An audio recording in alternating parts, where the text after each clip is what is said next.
వెనక నుంచి ఎవరన్నా పొడిస్తే మనం ప్లేస్తామని నాకు తెలుసు. అంటే మన గురించి మనకు తెలియనప్పుడు ఎంతమంది అన్నా బ్యాక్ సైడ్ మాట్లాడుకుంటారు. మనతోటి మన రిలేషన్షిప్ అంటే మనతోటి ఉండి ఫ్రెండ్షిప్ చేసినప్పుడు నేనంటే ఏంటిదని తెలిసినప్పుడు వాళ్ళు అలాంటివి చేయరు. కాకపోతే ఆ కామెంట్స్ని నేను ఎప్పుడైనా కానీ పాజిటివ్గానే తీసుకున్నా. ఎప్పుడు బాధపడలేదు. అంత బాధపడి అంత పెద్దగా ఏం పెట్టలేదు కామెంట్స్ కూడా. లైట్ బాగా బాధపడిన క్షణం, బాగా బాధపడిన క్షణం అంటే మనిషి జీవితంలో హ్యాపీ ఉంటుంది, అట్లా సాడ్ కూడా ఉంటుంది. చాలాసార్లు జరుగుతుంది, కానీ మన మైండ్లో ఒకటి రిజిస్టర్ అయిపోయి ఉంటుంది కదా. అంటే నేను లైఫ్లో ఒకటి మనం ఎప్పుడైనా కానీ ఒకటి అనుకుంటాం, ఇట్లా ఉండాలి, ఒక ఫ్యామిలీతో ఉండాలి, ఇది అని నేను ఒక పెద్ద కోట కట్టుకున్న తర్వాత ఒకటేసారి కూలిపోయింది. అది కొన్ని రోజులు స్ట్రగుల్ ఫేస్ చేసిన, అంతకు మించి బాధ దాని తర్వాత కూడా నేను లైఫ్లో అనుభవించలేదు. అదొకటే బాధ. మళ్ళీ ఇప్పుడు కలవాలనిపించలేదు మళ్ళీ ఈ టాపిక్. Okay okay. అంటే ఏదైనా ఇప్పుడు బ్యాక్ వెళ్తే అది నేను మార్చుకోవాలి నా లైఫ్లో ఏదో ఒక థాట్ ఉంటుంది కదా, అట్లా ఏముంది మీ లైఫ్లో? దేవుడు ఇచ్చిన ఒక లైఫ్లో దేవుడు ఎటు వెళ్ళాలో అనేది డిసైడ్మెంట్ చేస్తాడు.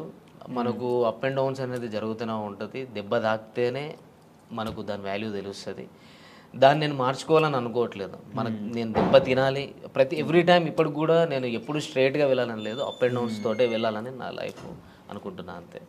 మార్చుకోవాలి, ఇది మార్చుకోవాలి, అది మార్చుకోవాలని లేదు. మనం ముందు ఏమైనా గోల్ పెట్టుకుంటే దాన్ని స్ట్రైట్గా ఫాలో అయ్యి దాన్ని కరెక్ట్ రీచ్ కావాలి. ఇది మాత్రం చేసుకోగలగాలి. కానీ మన లైఫ్ని మార్చుకోవాలంటే ఈ గోల్నే మనం ఏదైతే అనుకున్నామో ఆ సక్సెస్తోనే మార్చుకోవాలి అంతే. అంటే డాన్సర్ టు యాక్టర్ అయ్యారు, ఇప్పుడు ఆర్టిస్ట్ అయ్యారు కదా. అవును. సో డాన్సర్ నుంచి ఆర్టిస్ట్గా టర్న్ అవడానికి మీరు చాలా స్ట్రగుల్ ఫేస్ చేస్తుంటారు కదా. ఎందుకు అలా వెళ్ళడం, ఇక్కడ బాగుంది కదా అని చాలామంది చెప్పుంటారు మీరు. సో ఎందుకు ఇట్లా ఎలా అంటే డాన్సర్ నుంచి యాక్టర్గా అంటే ఇట్లా ఎందుకు చూస్ చేసుకున్నాను అంటే, డాన్సర్ అంటే బేసిక్గా యాక్టర్ అనమాట. అంటే డాన్స్ అంటే అది స్క్రీన్ వెనకాల ఉండి కొన్ని ఉంటాయి కదా, అట్లా కాకుండా మొత్తం మీ మీదే నడుస్తుంటుంది మొత్తం ప్రతిదీ. అంటే ప్రతిదీ అక్కడ ఏంటంటే ఎమోషన్ అన్నది అంత పట్టించుకోండి. మీరు కొరియోగ్రాఫ్ చేస్తారు అంత బాగుంటుంది, ఇక్కడ ఎమోషన్ అంతా చాలా ఉంటుంది కదా. ఆర్టిస్ట్గా కూడా చూస్తుంటారు కదా, సో కష్టం అనిపించిందా లేకపోతే? లేదు, నాకు చిన్నప్పటి నుంచి ఆర్టిస్ట్ అంటే యాక్టింగ్ కానీ డ్యాన్స్ కానీ చాలా ఇష్టం. అట్లనే చిన్నప్పటి నుంచి ఉంది. ఒక డాన్సర్గా అంటే ఫస్ట్ ఆఫ్ ఆల్ డాన్సర్గా ఒక గుర్తింపు తెచ్చుకున్నాం కాబట్టి అది ఉంది. నాకు కూడా ఎప్పుడైనా ఇలాంటి క్యారెక్టర్ చేయాలి, ఇట్లా ఉండాలి, ఇది చేయాలి, మనం ఒక డాన్సర్గా కాకుండా ఒక యాక్టర్ కూడా ప్రూవ్ చేసుకోవాలని నాకు చిన్నప్పటి నుంచి ఉండే. ఆ ఛాన్స్ నాకు వచ్చింది, చేసుకున్నాను. గుర్తించారు ఆడియన్స్, అంటే జనాలు కూడా నన్ను యాక్సెప్ట్ చేసారు. హ్యాపీ. మీకు ఎవరంటే బాగా ఇష్టం? ఈ డాన్సర్స్లో బాగా ఇష్టం మీకు? డాన్సర్స్లో ఎవరు బాగా ఇష్టం? డాన్సర్స్లో డాన్స్ చేసే వాళ్ళు ప్రతి ఒక్క ఇష్టం. అంటే ఇన్స్పిరేషన్ ఒకళ్ళు ఉంటారు కదా, అలా ప్రభుదేవ్ మాస్టర్, చిరంజీవి గారు. ఓకే, అట్లా. సో అందుకే ఆయనలాగా మీరు ఆర్టిస్ట్ అయ్యారు, డైరెక్టర్ అవుతారా? మళ్ళీ ఆయన కూడా డైరెక్టర్ అంటే డైరెక్షన్ స్కిల్స్ ఉన్నాయి, డైరెక్షన్ చేసేది నేను. ఏవైబి ఆర్ట్స్ అనే యూట్యూబ్ ఛానల్లో నేను అంతకుముందు 2018లో వర్క్ చేసినప్పుడు అందులో ఒక వరల్డ్ ఫేమస్ లవర్ అని, అప్పుడే world famous lover Vijay Deverakonda గారిది రిలీజ్ అయింది. ఆ టైంలో నేను అదే టైటిల్ మీద వరల్డ్ ఫేమస్ లవర్ అని చెప్పేసి ఒక షార్ట్ ఫిల్మ్ చేసిన. అంటే డైరెక్షన్ కానీ, స్టోరీ రైటింగ్ కానీ, సాంగ్స్ కూడా రాయడం కానీ, ఇవన్నీ నాకు చిన్నప్పటి నుంచి ఇష్టం, ఇంట్రెస్ట్ అంతే. ఇక ఓకే, ఫీల్డ్లోకి రాకముందు ఏం చేసేవారు? అంటే ఈ ఫీల్డ్లో అంటే నేను చిన్నప్పటి నుంచి డ్యాన్సర్ని, అండ్ నా స్టడీ ఇంటర్లోనే స్టాప్ చేసేసిన. ఇంటర్ తర్వాత నాకు డ్యాన్స్ మీద ఇంట్రెస్ట్ కాబట్టి డైరెక్ట్ ఫిల్మ్ ఇండస్ట్రీకి వచ్చేసిన. ఓకే, అంటే ఫ్రెండ్స్ ద్వారా. ఇంటర్ తర్వాత మీకు ఇంట్రెస్ట్ ఉంది, ఇంటర్ తర్వాత ఇక్కడికి వచ్చారు కదా. అవునండి. ఈ ఫిల్మ్ ఇండస్ట్రీకి రావడానికి ముందు, ఈ ఇంటర్ అయిపోయిన తర్వాత మీరు ఎలా రావాలనుకున్నారు? లైన్ ఎక్కడ దొరికింది? అంటే ఫ్రెండ్ ద్వారా మగధీర డే 2 డ్యాన్స్ అని ఉండదు ఆ టైంలో. ఆట అండ్ ఛాలెంజ్, మాటివ్ల challenge and Dhee and Magadheera day 2 dance, ఇప్పుడు 3 జరుగుతూ ఉండే అప్పుడు షూట్స్. ఇది ఛాలెంజ్ అనేది మాటివ్లో వచ్చేది, డి అనేది ETV, Magadheera day 2 dance Zee తెలుగులో వచ్చేది. మా ఫ్రెండ్ వచ్చేసి రెగ్యులర్గా చేసేవాడు అందులో. నన్ను మా ఫ్రెండ్ ఏం చేసిండు, సాగర్ ఆయన పేరు, ఆయన తీసుకెళ్ళాను అనమాట. నువ్వు డ్యాన్స్ బాగా చేస్తున్నావు కదరా, నువ్వు కూడా సైడ్ డాన్సర్గా చేసేవరా కంటెస్టెంట్స్ తోటి అని చెప్పేసి తీసుకొని వచ్చిండు. నందు మాస్టర్తో చేసినాం. దాని నుంచి మెల్లగా శోభన్ మాస్టర్ అని చెప్పేసి హైదరాబాద్లో ఉండదు తెలుసుంటు గారు, ఆయన రాకేష్ మాస్టర్ని పరిచయం చేయించిండు. మన రాకేష్ మాస్టర్ ఉన్నారు కదా, ఆయనను పరిచయం చేయించి ఇట్లా స్టూడెంట్స్ ఉన్నారు మాస్టర్, మీ దగ్గర పెట్టుకోండి, ఈవెంట్స్ కానీ ఏమైనా ఉన్న వాళ్ళు అన్నీ చేస్తారు అని చెప్పనంటే, వాళ్ళ తరపు నుంచి మేము బోరబండలో ఉండే అప్పుడు రాకేష్ మాస్టర్ గారు. అప్పుడు అక్కడికి వెళ్ళి అట్లా స్టార్ట్ అయింది. అక్కడ నుంచే మాస్టర్ అంటే చాలా మాస్టర్ దగ్గరనే నేర్చుకున్నాను. నాకు ఒక డాన్సర్గా నేను డ్యాన్స్ చేయగలుగుతాను కానీ ఎక్స్ప్రెషన్స్ అవన్నీ నాకు తెలిసి ఉండేవి కాదు. 2008, 2009లో నేను ఇక్కడ ఇంద్రలోక్ కాంప్లెక్స్లో ఉండేది. అప్పుడు బోరమండ నుంచి ఇక్కడికి ఇంద్రలోక్ కాంప్లెక్స్కి వచ్చినాం అనమాట, ఇంద్రానగర్ దగ్గరికి. అక్కడ ఇన్స్టిట్యూట్ మాస్టర్ ఓపెన్ చేసారు. అక్కడ ఒక 1 year వర్క్ చేసినాం కావచ్చు. ఆ టైంలో నాకు డ్యాన్స్ తప్ప ఏం తెలిసేది కాదు. అన్ఎక్స్పెక్టెడ్ అంటే ఆయన ప్రతిరోజు క్లాస్ తీసుకున్నట్టు అసలు డ్యాన్స్ చేస్తే డ్యాన్సే కాదు ఎక్స్ప్రెషన్స్ ఉండాలి. అలాంటివి నేను ఆయన దగ్గర చాలా నేర్చుకున్నా. ఇప్పుడు మన మధ్యలో లేరు కాబట్టి. అండ్ ఆయన తరపు నుంచే నేను యాక్టింగ్ అనేది కొంచెం నేను చూస్ చేసుకున్నా. ఇట్లా ఉంటుంది ఇది ఉంటుందని ఒక డాన్సర్గా నేను తెలుసుకున్నది ఆయన దగ్గరనే, రాకేష్ మాస్టర్ దగ్గరనే. అంటే కొరియోగ్రాఫర్గా సినిమాల్లోకి వెళ్ళకుండా మళ్ళీ ఆర్టిస్ట్గా టర్న్ అయ్యారు కదా మళ్ళీ. అంటే ఆ టైంలో 2009లో Gemini TV 31st night event చేసినాం. నాకు ఒక 10 days బాగా స్ట్రగుల్, అంటే ఎక్కువ స్టెయిన్ అయిపోయింది, ఫీవర్ వచ్చేసింది. ఇక్కడ నుంచి సిక్ అయిపోయి ఇంటికి వెళ్ళిపోయినా. ఇంటికి వెళ్ళిన తర్వాత ఇంట్లో వాళ్ళు పంపించలేదు. అప్పటికి ఆ లోపు ఒకవేళ 2009లో ఉండేది ఉంటే నాకు సైడ్ డాన్సర్ కార్డ్ తీసుకున్నట్టు. అప్పుడు షారోన్ అన్న ప్రెసిడెంట్గా ఉండే. ఆ టైంలో నీకు ఇప్పిస్తా అంటే పాల్ మాస్టర్ని చాలామంది వచ్చేవారు అప్పుడు రాకేష్ మాస్టర్ దగ్గరికి. నేను ఎక్స్పెక్ట్ చేయలేదు, కానీ ఇంట్లో వాళ్ళు కొంచెం స్టాప్ చేసారు, నీకు హెల్త్ పరంగా బాగాలేదు అనేసరికి అక్కడనే ఉండిపోయి ఇన్స్టిట్యూట్ పెట్టుకోవడం జరిగింది. ఇన్స్టిట్యూట్ పెట్టుకొని మెల్లగా అట్లా అయిపోయింది. అట్లనే డాన్సర్గా ఉండి ఒక ఆర్టిస్ట్గా ఈ యూట్యూబ్లోకి నేను అన్ఎక్స్పెక్టెడ్గా వచ్చిన. నాకు అంటే డైరెక్ట్ మూవీస్లోకి వెళ్ళాలి అన్నట్టు ఉండేది. అంటే నాకు డైరెక్ట్ టచ్ అక్కడికి వెళ్ళిపోయినా. రాకేష్ మాస్టర్ తరపు నుంచి నేను ఏదో మూవీస్లోకి వెళ్ళాలి, మూవీస్లో కొరియోగ్రాఫర్ కావాలి, డాన్సర్ కావాలి అనే థాట్ నుంచి కొన్ని మధ్యలో డిస్టర్బెన్స్ల వల్ల స్టాప్ అయిపోయి అక్కడనే మా ఊరు గోదావరికి అని అక్కడనే స్టాప్ అయిపోయినా. అక్కడ స్టాప్ అయిపోయి అన్ఎక్స్పెక్టెడ్గా ఒక సిచ్యువేషన్ జరిగింది. అటు నుంచి ఇళ్ళకు రావడం జరిగింది. యూట్యూబ్లోకి రావడానికి మీకు ఎవరు హెల్ప్ చేశారు? అంటే ఎవరు చెప్పారు ఇట్లా యూట్యూబ్లో చేద్దాం మనం అని చెప్పి? యూట్యూబ్లోకి మా ఫ్రెండ్ ఉండేటోడు చరణ్ అని. చరణ్ వాడు మూవీస్ చిన్న చిన్న మూవీస్ చేసిండు, అవి ఇంకా రిలీజ్ కాలేదు, నార్మల్ తక్కువ బడ్జెట్. వాడు ఎప్పటికీ యూట్యూబ్ మీద కాన్సన్ట్రేషన్ ఉండేది. అసలు నాకు యూట్యూబ్ మీద అంత ఐడియా లేకుండే.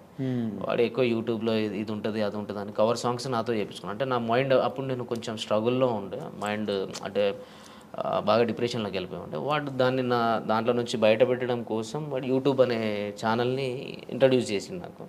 కవర్ సాంగ్స్ చేద్దాం రాదని అన్నప్పుడు చేస్తే అందులోకి వెళ్ళి తీసుకొచ్చి ఇక్కడ హైదరాబాద్లో బోరబండాల మన అత్తాపూర్ దగ్గర శ్రవంత్ బంటి సార్ అని ఉంటారు. శ్రవంత్ బంటి వాళ్ళది ఏవైబీ ఆర్ట్స్ అనే ఛానల్.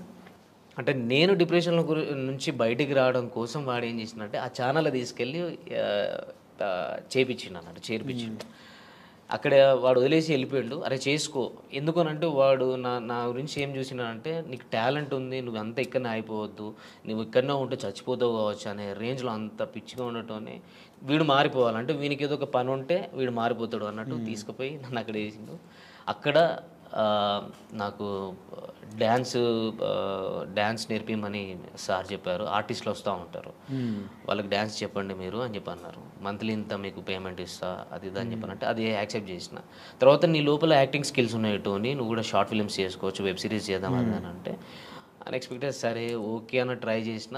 అంటే నాకు యాక్టింగ్ చేయాలని చాలా ఇంట్రెస్ట్ ఉండే ఆ టైంలో. అనుకోకుండా చేసేసిన. టోనీ నువ్వు డాన్సరే కాదు, నువ్వు యాక్టర్ కూడా, నువ్వు అయితే ఏదో ఒక రోజు మంచిగా ఉంటుంది అది అని చెప్పని అన్నారు. మళ్ళీ అన్ఎక్స్పెక్టెడ్ అంటే ఇది మూవీ వర్షన్ నుంచి యూట్యూబ్ నుంచి ఫోక్ ఇండస్ట్రీకి రఘుజాన్ అన్న ఫ్రెండ్, వాడు కొరియోగ్రాఫర్. వాడు అన్ఎక్స్పెక్టెడ్గా నువ్వు వచ్చి సాంగ్ చేయాలని చెప్పని అన్నాడు. చలో చలో కమలమ్మ సాంగ్ చేశాను. అప్పుడు కూడా నాకు ఇంట్రెస్ట్ లేదు, అన్ఎక్స్పెక్టెడ్ చేసిన, అది సక్సెస్ అయింది. వెంటనే అదే ప్రొడ్యూసర్ నాకు కాల్ చేయడం జరిగింది. కొంతమంది చాలామంది నంబర్స్ తీసుకొని ఇట్లా టోనీ బాగా చేస్తున్నాడు ఫోక్ ఇండస్ట్రీలో, ఆయన చేసిన సాంగ్ ఫస్ట్ సాంగ్ బాగుంది అన్నట్టు అట్లా మెల్లగా నాకు ఛాన్సెస్ వచ్చినాయి అన్న. అట్లా వచ్చింది యూట్యూబ్లో. ఇప్పుడు మీ real name Vinayakanth. Okay, Vinayakanth నుంచి టోనీకి ఎట్లా మారారు? అంటే నా చిన్నప్పటి నుంచి పేరు టోనీ. ఇంటి పక్కల స్కూల్లో కూడా టోనీ అని పిలుస్తారు. ఓన్లీ సర్టిఫికేట్ మీద మాత్రమే వినయకాంత్ అని ఉంటుంది. Original Tony. అయితే కిక్ అని ఎట్లా వచ్చిందంటే నేను రవితేజ ఫ్యాన్ అనమాట. రవితేజ అన్న ఫ్యాన్ని. అట్లా కిక్ మూవీ వచ్చినప్పుడు టోనీకి పక్కకు కిక్ యాడ్ చేసుకున్నాను. అప్పుడు ఎప్పుడో చిన్నప్పటి నుంచి టోనీ కిక్ అని Facebook ID first time create చేసినప్పుడు కూడా టోనీ కిక్ అని ఉండేది. అట్లనే నాకు కంటిన్యూ అయిపోయింది. అందరూ టోనీ కిక్ అనడం. ఆయనతో ఏదో ఒక సాంగ్ కొరియోగ్రఫీ చేస్తారనుకుంటే ఇప్పుడు ఆర్టిస్ట్గా అయ్యారు అంటే ఆయన పక్కనే ఆఫర్ వస్తే ఎట్లా ఫీల్ అవుతారు? ఇప్పుడు రవితేజ గారి పక్కన చెప్పలేము. మనకు అంత అభిమానించి అంత అభిమానిస్తున్నామంటే వాళ్ళ పక్కకు మనకు ఒక ఛాన్స్ వచ్చిందంటే ఇక లైఫ్ లాంగ్ మర్చిపోలేము అంతే. ఇక అది గుర్తుండిపోతుంది. నాకు అదృష్టం అనుకోవాలి. ఆ అదృష్టం ఉంటే నిజంగా చాలా అంటే కలవడం, ఫోటో దిగడం ఇది కాదు మెయిన్. ఒక్క సినిమాలో సరే కొరియోగ్రఫీగా అన్న, ఒక సైడ్ డ్యాన్స్గా అన్న అట్లా చేసిన అంటే పక్కకు ఒక చిన్న క్యారెక్టర్ ఇట్లా వచ్చి వెళ్ళిపోయినా ఒక సీన్లో కనిపిస్తే చాలు. అట్లా నేను చాలా హ్యాపీ. 2 ఆప్షన్లు ఏంటంటే ఆయన పక్కన ఆర్టిస్ట్గా చేస్తావా, డాన్సర్గా అదే డాన్స్ మాస్టర్గా చేస్తావా అంటే ఏం తీసుకుంటారు రెండిట్లో? ఆర్టిస్ట్గా చేస్తాను. ఆయనతో వర్క్ చేయడం ఇష్టం. డాన్సర్గా అంటే ఇట్లా చేసి వెళ్ళిపోతారు. అదే మూవీ ప్రాజెక్ట్ ఏదైనా ఉంటే మనం మూవీ కంప్లీట్ అయ్యేదాకా ఉంటాం. అది లైఫ్ లాంగ్ నేను పోయేదాకా ఉంటుంది. ఓకే. అంతకు మించి ఏం లేదు కదా. మనం ఇష్టపడే పర్సన్స్ వాళ్ళ పక్కకే మనం యాక్టింగ్ చేస్తున్నామంటే అది చెప్పుకోలేము. మరి అందుకు రవితేజ గారి మీద ఇష్టంతో కిక్ అని అట్లా అయిపోయింది. టోనీ కిక్ అయిపోయింది. బాగా హ్యాపీ మూమెంట్ ఏంటి బ్రో మీ లైఫ్లో? బాగా అంటే ఇప్పటివరకు బాగా హ్యాపీగా ఫీల్ అయింది అంటే చాలా మూమెంట్స్ వచ్చి చాలా మూమెంట్స్ ఉన్నాయి కానీ ఒక బిగ్ ఇప్పుడు సినిమా ఓకే ఏంది అంటున్నారు ఇలా ఈ టైప్లో ఇది చాలా హ్యాపీ మూమెంట్. అంటే నేనైతే ఈ మూవీ అయితే చాలా హ్యాపీ మూమెంట్ అన్న. నేను ఎక్స్పెక్ట్ చేయలేదు. అంటే నేను ఎప్పుడూ అనుకుంటాను ఒక డాన్సర్గా ఒక ఆర్టిస్ట్గానే ఉంటా అంటే ఒక యూట్యూబ్లోనే ఉండిపోతా కావచ్చు. ఎందుకంటే మనకు ఒక హైట్ లేదు, మనకు అంత గ్లామర్ లేదు, హీరో అంత అంత లేదు అంటే నేను అనుకుంటా. నేను ఎక్స్పెక్ట్ అంటే నా ఫీల్ అవుతా ఉంటా. అంటే కొంచెం ఇంకొక 2 ఇంచులు 3 ఇంచులు హైట్ ఇచ్చిన అయిపోరా, కొంచెం గ్లామర్ ఇచ్చిన అయిపో అన్నట్టు మనం ఫీల్ అవుతూ ఉంటాం. అంటే నేను ఫీల్ అవుతూ ఉంటాను.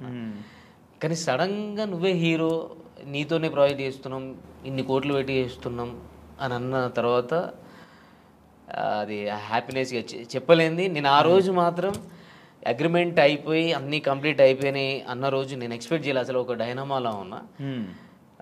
కానీ అందరికీ ఇంటికి ఫోన్ చేసిన, అమ్మా నీ కొడుకు హీరో అయింది అమ్మా, ఇది పరిస్థితి, ఇన్ని కోట్లు పెట్టి చేస్తున్నారు, నీ కొడుకు మీద ఎంత నమ్మకం పెట్టుకున్నారు, ఇది ఇన్ని రోజులు కష్టపడ్డదానికి నేను ఎక్స్పెక్ట్ చేయలేని ఫలితం అనేది వచ్చింది. అంటే నేను ఎన్నో స్ట్రగుల్స్ నుంచి వచ్చిన అది మామూలుగా తప్పేను. ఎన్నో బాధల నుంచి అసలు నేను అసలు ఏ దారి ఎటు నుంచి దేవుడు ఎటు తీసుకెళ్తాడో కూడా ఎక్స్పెక్ట్ చేయలేదు. అసలు ఈ 5 years ఎట్లా గడిచింది అనేది కూడా నాకు ఐడియా లేదన్న. అట్లా వెళ్ళిపోయింది అంతే. కానీ సంతోషంగా అంటే చాలా హ్యాపీగా ఫీల్ అవుతున్నాను. నా డ్రీమ్ ఐ డ్రీమ్లో చెప్పుకున్నా. డ్రీమ్ ఐడియాలో చెప్తాను. Okay okay. ఇంకా ఫ్యూచర్ ప్రాజెక్ట్, ఇంకా ఫ్యూచర్ మీ గోల్స్? మూవీ ఓకే అయింది అంటే ఎప్పటి నుంచో అనుకుంటున్నారు కదా సినిమా. మీ ఫ్యాన్స్ని కూడా చాలా మందిని తొందరలో సినిమా తీస్తాను అని చాలా రోజుల నుంచి అన్నాను. కానీ కన్ఫామ్గా మీకు ఈ 2 monthsలో ఈ వచ్చే 2 monthsలో అప్డేట్ ఇస్తారు. ఎందుకంటే గ్రౌండ్ వర్క్ నడుస్తుంది, వర్క్షాప్ నడుస్తుంది. అంతా అయిపోయిన తర్వాత అఫీషియల్గా మీ ముందుకి వస్తాం. మీరేం డిసప్పాయింట్ కావద్దు. ఖచ్చితంగా అంటే నేను చెప్పే మాట ఇన్ని రోజుల నుంచి నేను మాటగా చెప్పిన, ఇప్పుడు నేను హార్ట్ఫుల్గా నేను ఓపెన్గా చెప్తున్నాను. ఇది నేను చెప్పడం కాదు, మీకే ఇంకో 2 నెలల్లో తెలుస్తుంది. మీరేం డిసప్పాయింట్ కావద్దు. సాంగ్స్ కూడా రావట్లేదు, చేయట్లేదు అని అనుకోవద్దు. ఎందుకంటే ఒక మంచి ప్రాజెక్ట్తో, ఒక పెద్ద సినిమాతో మీ ముందుకు వస్తున్నాం కాబట్టి, మంచి కథతో వస్తున్నాం కాబట్టి మీరు దాన్ని కూడా యాక్సెప్ట్ చేయండి. అండ్ మీరు లేకపోతే నేను లేను. అండ్ చాలా థ్యాంక్ యూ. నన్ను కూడా ఇందులో ఇంకా సపోర్ట్ చేయండి అని నేను కోరుకుంటున్నాను అంతే. వాళ్ళకు ఇప్పటివరకు ఎన్ని సాంగ్స్ చేశారు మొత్తం? నేను ఒక 300 దాకా చేశాను. ఈ 300 సాంగ్స్లో బాగా కష్టంతో చేసిన పాటే ఉంది. బాగా అరే వద్దు ఇంకా అది మనం అనుకున్న తర్వాత సాంగ్ కంప్లీట్ అయిపోయినా కొంచెం కష్టంగా ఉంది అనిపించింది పాట ఏంటి? కష్టంగా అంటే ఇప్పుడు నేను లక్ష్మణ్ అన్నతోటి ప్రాజెక్ట్ చేసినప్పుడు కొంచెం భయంగా కష్టంగా అనిపించేది. అట్లా కొన్ని టైమ్స్లో నేను హెల్త్ కరెక్ట్గా లేనప్పుడు కూడా డ్యాన్స్ చేయడం నాకు బాగా కష్టం అనిపించింది. అట్లా చాలా జరిగినాయి అన్న. ఒకటని కాదు, బాగా జరిగినాయి. ఇది యాక్టింగ్ వర్షన్కి వస్తే లక్ష్మణ్ అన్నతో చేస్తే కొన్ని కష్టం అనిపిస్తాయి, భయం అనిపిస్తుంది. కష్టం ఏం లేదు, ఇష్టమే, కానీ కొంచెం భయం వేస్తుంది. డ్యాన్స్ పరంగా వస్తే కష్టం. ఎందుకంటే మొత్తం బాడీ మొత్తం షేక్ చేయాలి కాబట్టి కొన్ని సిచ్యువేషన్స్లో నాకు హెల్త్ కరెక్ట్గా సహకరించినప్పుడు కొంచెం కష్టం అనిపించింది. చాలాసార్లు అయింది అట్లా. అంటే ఇన్ని పాటల్లో మీకు ఇష్టం లేకుండా మీరు ఏదో ఒక ఫ్రెండ్ చెప్పారని ఫ్రెండ్ గురించి అని అంటే పాట నచ్చకపోయినా మీరు చేసినవి ఒకటి ఉంటాయి కదా, ఉన్నాయా అట్లాంటివి? పేరు చెప్పాలి లేదా? అట్లా లేదా? తర్వాత బాధపడింది ఏమున్నాయా? లేదు అట్లా ఏం లేదు. మనం ఏదైనా సాంగ్ నచ్చితే చేస్తాం, నచ్చకుండా అయితే మనం చేయలేము, అడిగేయలేము. నచ్చే చేసినాము నేను సాంగ్స్, ఎప్పుడు నచ్చకుండా చేయలేము. ఓకే. అంటే కొంతమంది ప్రొడ్యూసర్స్ కూడా అంటే అంటే పాట హైప్ పోతుంది అనే నమ్మకం కాకుండా మీడియంలో ఉంది, ఒకటి హైప్లో ఉంది, అంటే మొత్తం పూరా డల్గా ఉంటే మాత్రం లేదన్నా ఇలా లేదు అని చెప్పగలుగుతా. కానీ నన్ను కన్విన్స్ చేసి నేను ఇష్టం లేకుండా చేసిన ప్రాజెక్ట్ అయితే ఏది లేదు, అన్ని ఇష్టం ఉండే చేసేసిన.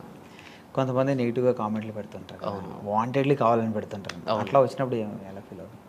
నేను కావాలని పెట్టినప్పుడు దాన్ని నేను ఏం చేయలేనన్నా. నేనైతే అసలు ఈ స్టార్టింగ్లో ఎప్పుడో 1 ఇయర్లో అంటే ఈ ఫస్ట్ ఇయర్లో నేను చూసుకున్నా కామెంట్స్, బాధ అనిపించేది.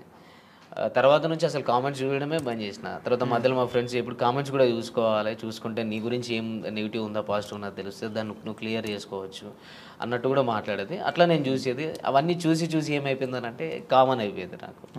అంత నెగిటివ్గా తీసుకునే అంత లేదు. తర్వాత నాకైతే ఎవరు ఇదివరకు నెగిటివ్గా పెట్టిర్రో వాళ్ళందరూ పాజిటివ్గా కామెంట్స్ ఇప్పుడు స్టార్ట్ చేసారు, అది నాకు హ్యాపీగా ఉంది. ఓకే, బెస్ట్ కాంప్లిమెంట్ ఏంటి ఇప్పుడు వరకు మీ లైఫ్లో, ఎవరి నుంచి వచ్చింది? బెస్ట్ కాంప్లిమెంట్ నాకు లక్ష్మణ్ అన్న తరపున వచ్చింది. ఓకే, లక్ష్మణ్ అన్న నుంచి వచ్చింది, నా ఫ్రెండ్స్ తరపు నుంచి వచ్చింది, బబ్లు గారు కానీ రఘుజాన్ గారు కానీ వాళ్ళ తరపు నుంచి వచ్చింది. కానీ లక్ష్మణ్ అన్న అంటే ఆయన నేను ఒక యూట్యూబ్ జక్కన్నగా చూస్తాను. అంటే ఆయననే అంటే నాకేం పూర్తిగా తెలియదు కదా, నా యాక్టింగ్ స్కిల్స్ ఉన్నాయి అంటే నేను చేయగలుగుతా అని ఆ నమ్మకం పెట్టుకొని ఆయన ఇట్లా చేయాలి అట్లా చేయాలి అని చెప్పని అన్నాడు. అయినా ఒక మంచి కాంప్లిమెంట్ అన్న. ఒక టైంలో దీన్ని ఒకసారి అన్నాడు, నేను చనిపోయేంత లోపల నిన్ను హీరోగా చేసి నేను పోతాను